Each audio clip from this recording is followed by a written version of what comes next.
Hey, recently I've moved up north and I realized that I don't live too far from something that I really wanted to see for quite a while now. I'm an old Game of Thrones fan, especially the first few seasons, and I realized that the wall is based on something called Hadrian's Wall, which was built by the Romans about 2,000 years ago. It stretches all the way from the east coast to the west coast in North England, and some of the walks along there are so beautiful but so underrated. The spot I'm going to actually had an amazing tree up until recently, until some asshole cut it off. But I wanted to test if that spot is still photo worthy, visit worthy, or just whatever. I want to go and see it. Map time again. We're going to take B6277 and go deeper into the Pennines. Go up that way. 6277, go through this place, keep going, and then turn right, go up to Holtwhistle, and then somewhere here is our destination.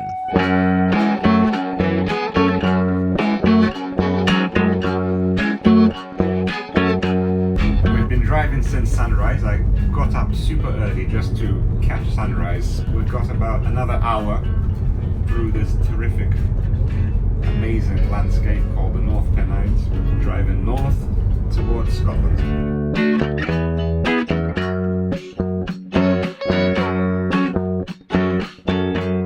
North Pennines, designated as an area of outstanding natural beauty, are often called England's last wilderness. This region's unique geology has earned it UNESCO Global Geopark status.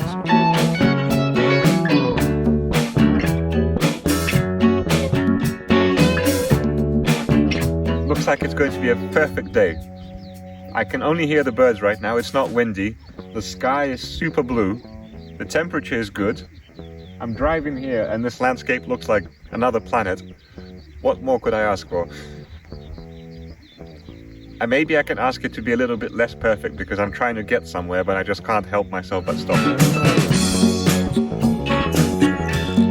Welcome to Cumbria. This county is the last county before we reach Scotland, but I'm not really going to Scotland today. But yeah, just to let you know, I'm in the northernmost county now, which is on the west side. The one on the east side is called Northumberland. I think that's actually where we will end up later.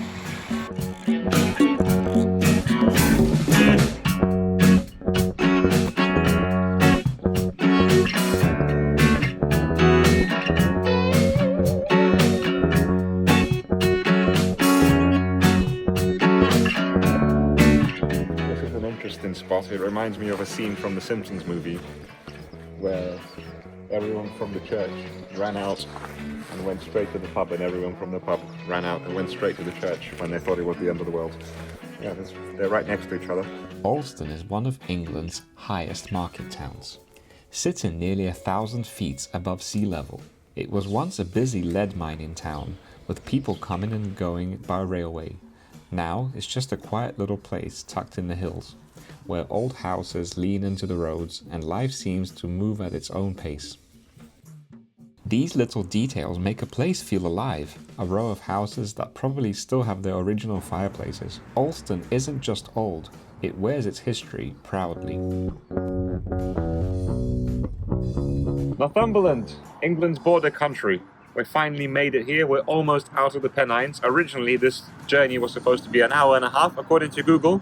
Well, Google doesn't really consider how beautiful the way is, but we promised ourselves to just stop stopping now. We've promised ourselves to stop stopping now and just go all the way until the end now. No more stopping. Even though, look at this, look at this. Leaving the Pennines behind, the road stretches ahead toward Hadrian's Wall. But first, we needed food. Slight problem with traveling on Sundays is that everything is closed on Sundays, especially in the morning. So trying to find somewhere to eat. We've just been to one place and they said they start at 12 o'clock. They pointed us to this town called Holtwhistle. Walking down, see if there's any food open at 10 a.m. Wish me luck. Holtwhistle is another old market town, but today it feels almost abandoned. Sundays in England used to be strict. Shops closed, no work, just a day of rest. These days it's a little bit more relaxed, but in small towns like this, that tradition still lingers. Finally, success. After miles of driving and endless stops, we managed to find the most important meal of the day, breakfast. With full stomachs, it was time for the real reason we came here. So, we stopped at the Steel Rig car park. That's the one we chose to go with because it's not too far from the Sycamore Gap. Now, I'm already not disappointed. I don't see how disappointed I will be with the gap with no tree, but the view here alone, without the tree, just at the start of this car park, is freaking amazing.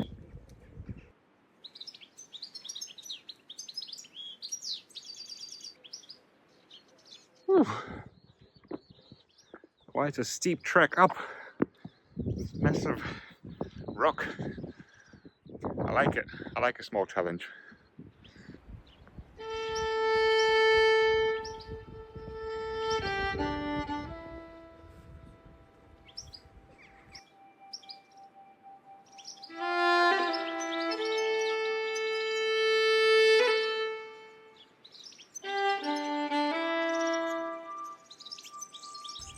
And here it is, Sycamore Gap, or what's left of it.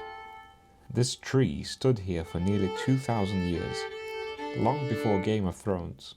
It wasn't just a landmark, it was part of the landscape, a favorite for hikers, photographers, and locals who saw it as a symbol of the North. It only took one night to bring it down, and now it will take generations to bring it back.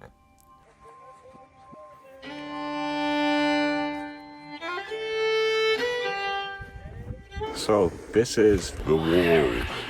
And now, supposedly, I'm on the barbarian side of the wall. And on the other side would be the civilized Roman Empire. It's not so bad here, not so scary on the other side of the wall.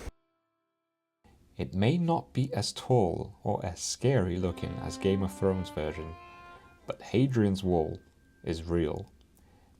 A 73-mile long barrier built to defend the Roman Empire from the unknown lands beyond. I wouldn't come here after the pub, ladies and gentlemen. That's a massive drop right there on this trail. Very, very steep fall. And yeah, no guardrails or anything, so no drinking and walking. The birds are literally flying below me down there. Hadrian's men stood guard here centuries ago, but even they probably knew gravity is undefeated.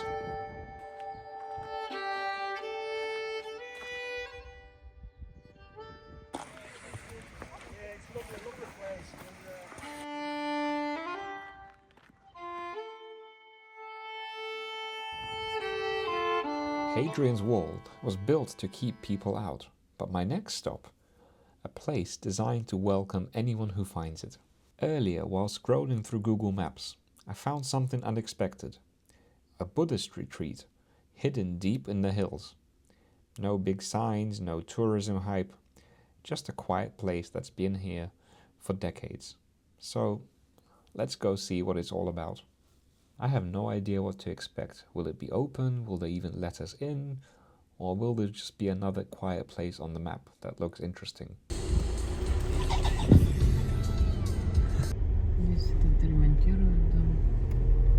Will we or will we not be offered tea at this Buddhist monastery? That is the question. Will they even open the doors to us? Do they even have a car park? I have no idea, because the Google Street View that you get in front of them on the pinpoint is not really clear. You just see bushes. You don't really see an entrance. But either way, the road on the way there is very interesting. We just saw somebody that has a boat in their backyard. Nice.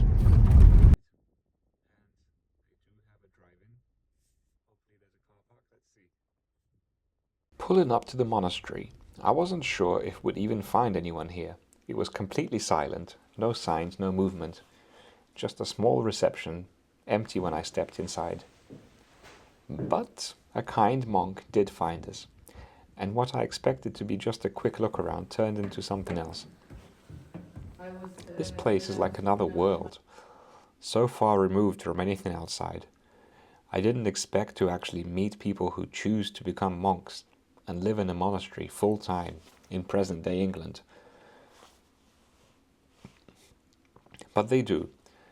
Some have been here for more than 25 years, dedicating themselves to the Soto Zen tradition, a life of meditation, simplicity, and quiet routine.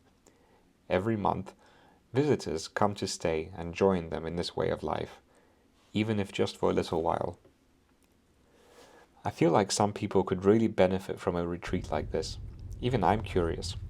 Just shut myself off from the world for a bit, switch off my phone, focus on my mind, and see what happens. This wasn't the kind of place I expected to end up today, but then again, some of the best places aren't planned, they're just found. Sometimes the quietest places have the most to offer. Last week I visited 3 small towns where I found a different kind of peace. If you haven't seen it yet, maybe that's where your journey should go next. And I'll see you there.